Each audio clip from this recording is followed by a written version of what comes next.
সমগ্ৰ যোৰহাট জিলা এতিয়া বানপানীৰ বিভীষিকাৰ কবলত। বান পৰিস্থিতি কিছু হ্ৰাস পাইছে যদিও বালাকান্তৰ ন সমস্যা আৰম্ভ হৈছে।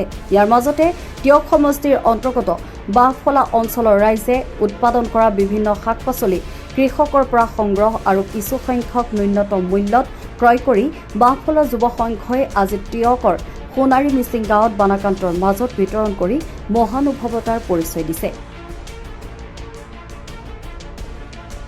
তেওঁলোকৰ মতে বৰ্তমান এই অঞ্চলত যথেষ্ট বাম খেতি কৰা হৈছে, সেয়ে বালাকান্তৰ বাবে কিঞ্চিত সহায় হিচাপে নিজৰ উৎপাদিত সামগ্ৰী বিতৰণ কৰি ৰাইজক সহায় কৰিবলৈ এইদৰে এটুপিসহ উপস্থিত হৈছে আৰু এই কৰ্মই অতিকৈ আনন্দিত কৰিছে সকলোকে। বাঁহফলাৰ পৰা সুদূৰ টিয়ক সোণাৰী মিচিং গাঁৱলৈ আমি অলপ বেছি নহয় বান আহাৰ্যৰ কাৰণে আমি তাৰ পৰা আহি আছো।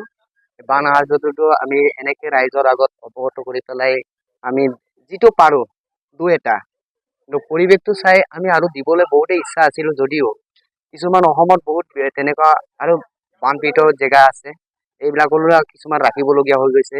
সেইটো কাৰণে ইয়াতে অকমান বেছি নহয় আমি যি আন্তৰিকতাৰে অকমান আনি দিছো তাকে ৰাইজৰ ওপৰত আমি বিলাই দিছো।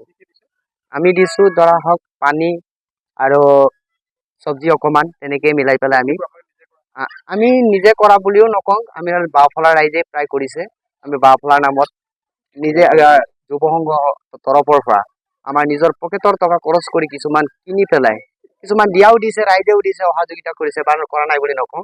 আমাৰ নিজৰ পকেটৰ পৰা কিছুমান খৰচ কৰি পেলাই আমি ৰাইজক দিবলৈ আমি আগবাঢ়ি আহিছো। সময়ৰ খবৰ সময়ত পাবলৈ ফলো কৰক টাইম অফ আছাম।